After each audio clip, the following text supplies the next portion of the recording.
Salam pertemuan kita kembali di dalam kasih Tuhan. Senang sekali hari ini kita kembali belajar akan kebenaran yang akan memerdekakan setiap kita.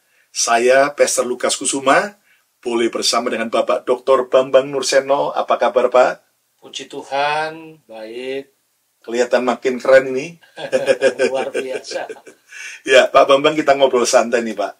Pak, ada video yang sempat viral, di mana ada orang Kristen yang melakukan ziarah rohani ke Israel, lalu kemudian melakukan jalan salib, dengan mereka memikul salib dengan arak-arakan sambil memuji Tuhan, lalu berpapasan dengan orang-orang Yahudi Ortodok, lalu mereka meludahi.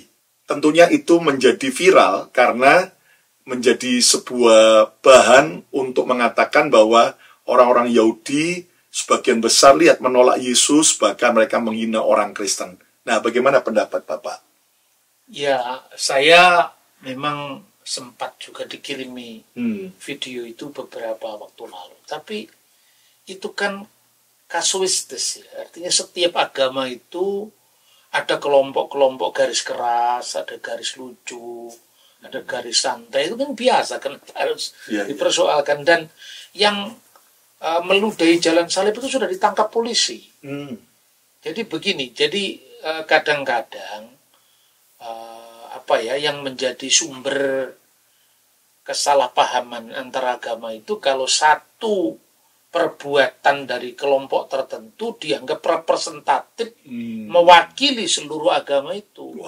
Padahal ya hal-hal seperti itu ya di Islam ada, di Yahudi ada, di Kristen juga ada, dan itu umum. Tapi kalau kita lihat misalnya, ini contoh-contoh ya, itu pertama terkait dengan soal evaluasi teologis sebuah agama yang belum selesai terhadap agama lain. Jadi dia lebih menekankan karikatur-karikatur tentang agama lain yang sebenarnya tidak seperti itu. Tetapi yang kedua soal politik. Misalnya sekarang, kalau kita pergi ke Israel, dan kita sudah sering ke sana kan, kita misalnya masuk dari Yordan, lalu kita berziarah ke Holy Land, keluarnya dari Mesir, lalu kita bawa simbol-simbol Yahudi, misalnya menorah, shofar, Hanukkah, itu kan lolos saja, nggak ada masalah. Salib simbol Yahudi lolos saja di Mesir. Tapi coba kita masuk dari Mesir, keluar Yordan, lalu bawa simbol-simbol Yahudi, itu pasti dirampas. Saya pernah itu membawa bintang Daud, itu titipan dari seorang teman. Saya masukkan ke tas laptop saya. Itu ketika masuk X-ray, kemudian ini ada benda logam, lalu diperiksa, disuruh mematahkan itu. Saya bilang saya tidak mampu nih, tangan saya tidak mau mematahkan. Dikasih itu catut tang itu, terus saya minta tolong patahkan itu untuk membuktikan bahwa kamu juga anti Yahudi seperti kamu. Itu terjadi. Jadi artinya apakah dengan demikian dapat dikatakan bahwa Islam itu anti Yahudi? Kan tidak juga. Itu hanya kasus masyarakat Yordan tertentu. Ketika ada hubungan tidak baik antara Yahudi dengan kelompok Islam tertentu. Tapi ketika kita keluar dari Yordan, bawa salib sebesar apapun, lolos, tidak ada masalah.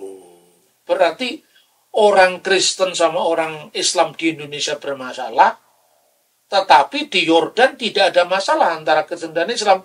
Masalahnya sensitif antara Islam sama Yahudi karena kasus politik. Nah, ini nggak bisa dijadikan rujukan. Maka kalau kita bicara tentang suatu agama, ya lihat posisi resmi agama itu. Misalnya saya berikan contoh ya, tentang deklarasi yang ditandatangani oleh rabi-rabi Yahudi itu selama pandemi kemarin, sebelum pandemi tahun 2015, tapi saya mendapatkan dokumennya itu selama pandemi kemarin dari seorang teman Yahudi saya di Indonesia, Rabi Yakub Baruk. Lalu itu menarik sekali.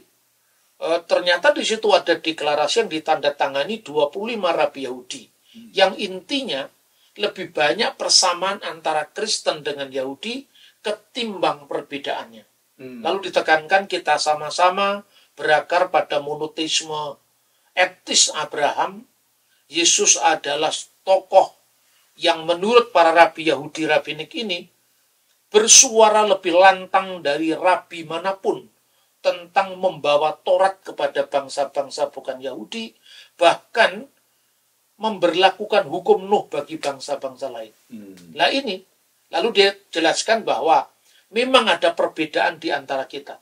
Dokumen itu judulnya Melakukan Kehendak Bapa Surgawi. Wah. Dan kabarnya tahun 2017 itu yang tanda tangan rabi-rabi Yahudi karena mereka menyambut positif Konsili Vatikan II yang membebaskan orang Yahudi dari tuduhan pembunuh Yesus. Karena yang membunuh Yesus yang nandatangani kan orang Saduki, bukan Farisi semua terlibat. Karena Nikodemus, anggota mahkamah agama juga pengikut Yesus. Murid-murid Yesus semuanya Yahudi. 12 murid Yahudi, 70 murid juga Yahudi. Dan ini jarang dilihat oleh orang, hanya melihat kesan sekilas dari sebuah tayangan singkat video orang sedang berludah. Buktinya Yohanes Paulus II datang ke tembok ratapan, salibnya besar-besar, diantar sama pejabat Israel, termasuk ada perwakilan rabi di Yerusalem. Ini kasuistis. Jadi oknumnya ya. Oknum ya, sama dengan kita yang tinggal di Amerika nih. Misalnya ada 2 orang Indonesia yang nyuri ya di tempat kerja misalnya. Lalu kalau sampai semua orang Amerika mengatakan orang Indonesia pencuri, wah, itu urusan dengan sekian ratus juta orang Indonesia, ya kan? Kita kan orang-orang yang tidak mencuri, tapi ada oknum itu. Nah, jadi sebetulnya pemerintah Israel sendiri dengan para pilgrim, termasuk peziarah dari Indonesia, sangat menjamin, ya, sangat menjamin. Bahkan gini Pak, kadang-kadang ada yang menuduh, katakan bahwa ternyata Yahudi dengan Islam itu jauh lebih akrab, lebih dekat daripada Yahudi dengan Kristen. Nah, bagaimana pendapat Bapak? Ya enggak lah. Sekarang persoalan itu ada soal teologis, soal politik juga ada. Coba baca tafsir-tafsir Quran abad lalu. Misalnya tafsir Jalalain. Apa kesannya terhadap Judaisme? Yang disebut al-maghdubi alaihim, orang-orang yang dilaknat Allah itu, yaitu Yahudi. Itu dalam tafsir-tafsir kitab kuning, misalnya Maroh Lapid, tafsir An-Nawawi, tafsir Jalalain. Lalu walad dolin itu adalah orang Nasrani yang menyimpang sesat dari jalan Islam. Itu kan soal narasi teologis yang dikembangkan dari perspektif tertentu. Jadi kalau kita tanya kepada teman-teman Muslim tradisional itu, Yahudi itu laknatullah. Tapi Kristen itu sesat dari jalan Allah. Ya soal sesat, soal laknat itu kan kesan dari suatu agama terhadap agama lain, dan itu sebetulnya mestinya harus sudah mulai kita ganti dengan bahasa yang lebih sejuk lah. Jadi jangan sesat dan tidak sesat itu kan wilayah forum internum. Tapi dalam forum eksternum ya kita ini memang ya beda kapling atau beda pabrik, beda produk, tidak usah seperti itu. Gereja memberi contoh. Dulu umat Yahudi itu di mata Kristen, khususnya yang di Eropa ya, itu orang Yahudi itu pembunuh Yesus. Orang Yahudi itu adalah pengkhianat. Bahkan ketika Bung Karno, ini menarik gitu, Bung Karno itu kan seorang presiden Indonesia Muslim yang mendapatkan penghargaan dari Paus. Ketika waktu itu Vatikan ini mau melakukan apa istilahnya itu penghapusan stigma tentang Yahudi pengkhianat, Yahudi pembunuh Kristus. Itu justru banyak negara-negara Arab yang waktu itu sedang tegangnya dengan Israel protes sama Vatikan. Supaya kembali Yahudi dianggap pengkhianat, kira-kira seperti itu. Nah, kemudian ketika Bung Karno mendarat ke Kairo, karena semua orang tahu bahwa ketika itu Bung Karno baru mendapatkan penghargaan dari Vatikan. Juara untuk kepentingan Timur Tengah telah tiba. Itu dielulukan Soekarno. Harapannya agar Soekarno bisa menekan, mempengaruhi Vatikan agar mengubah pandangannya. Mereka lupa ini karena politik. Bukankah Quran tidak mengakui penyaliban Yesus? Minimal tafsirnya Quran. wa maqataluhu wa masalabuhu walakin subiyalahum. Padahal mereka tidak membunuhnya, mereka tidak menyalibnya. Melainkan yang disamarkan bagi mereka. Loh, katanya Isa nggak disalib, kok keberatan? Ini politik.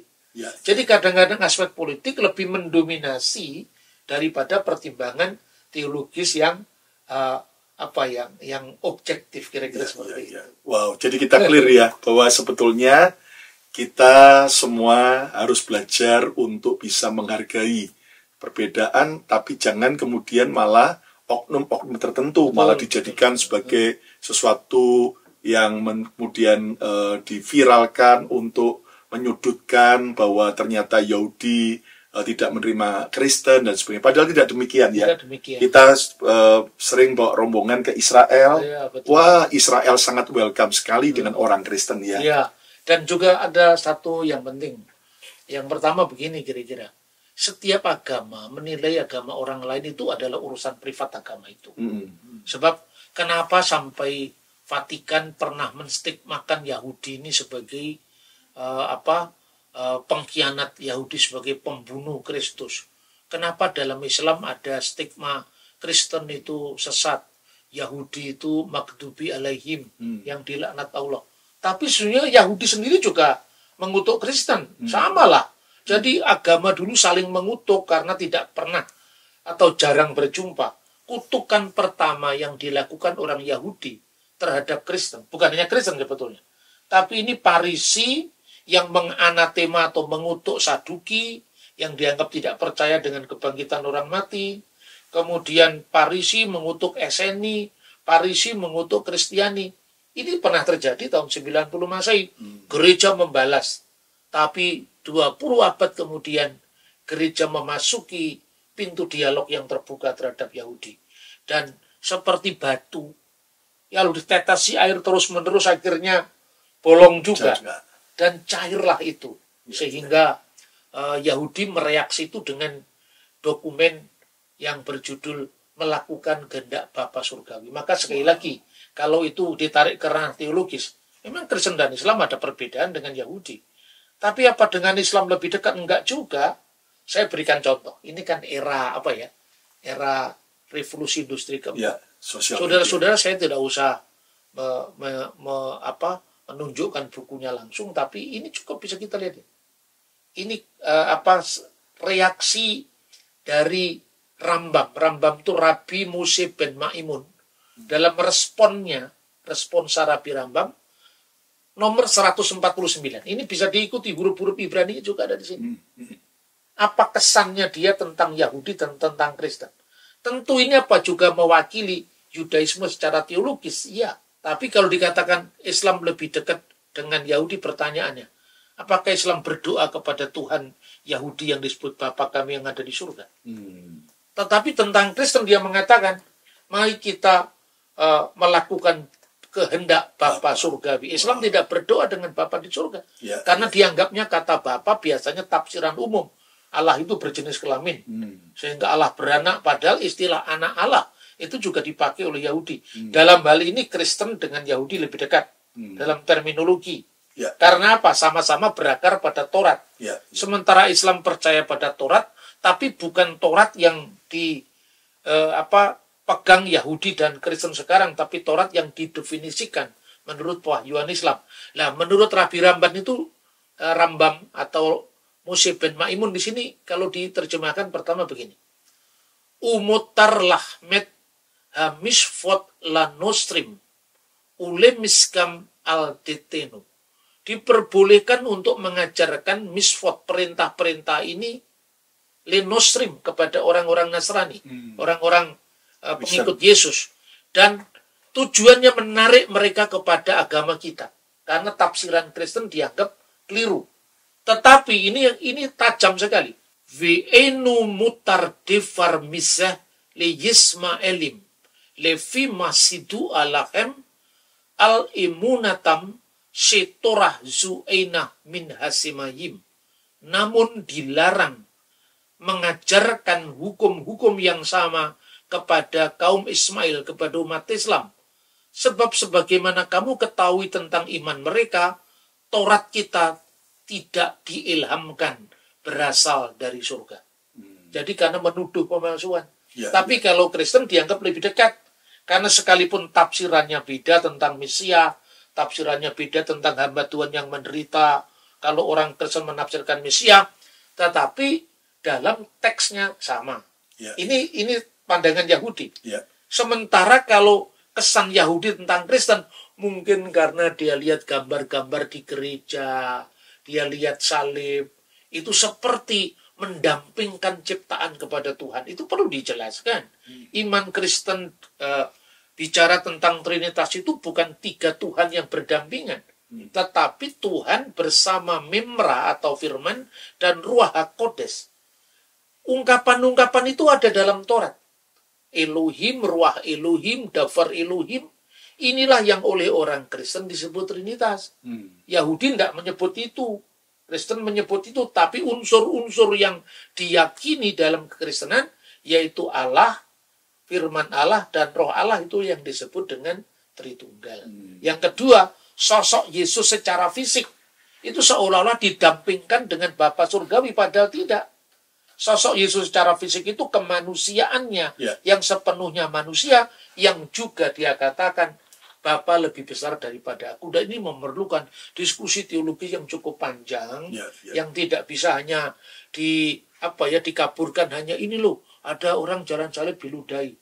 Nah, kapan-kapan kita rekam ketika ada orang bawa menorah Yahudi disuruh mematahkan di Yordan. Ini kan nggak bisa diekspos. Seolah-olah mewakili seluruh umat beragama itu. Ya, jadi kembali mari kita cerdas dan dewasa dalam menyikapi insiden-insiden tertentu yang cukup negatif, tapi kita tahu bahwa itu oknum-oknum tertentu, tapi tidak mewakili.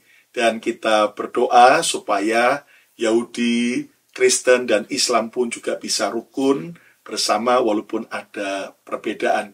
Tetapi mari kita belajar bahwa dimanapun kita berada, seperti yang Yesus ajarkan, berbahagialah orang yang membawa damai, sebab mereka akan disebut anak-anak Allah. Amin. Iman kita, bahkan juga kepercayaan kita akan teruji, bukan hanya soal banyaknya kita berdoa, punya atribut agama, tetapi bagaimana kita menjadi pembawa damai, kesejukan dimanapun kita berada. Sampai berjumpa kembali, dan jangan lupa jika Anda diberkati oleh podcast ini, tulislah di komen, katakan terima kasih atas podcast ini. Ya, Tuhan Yesus memberkati, sampai berjumpa kembali. Shalom.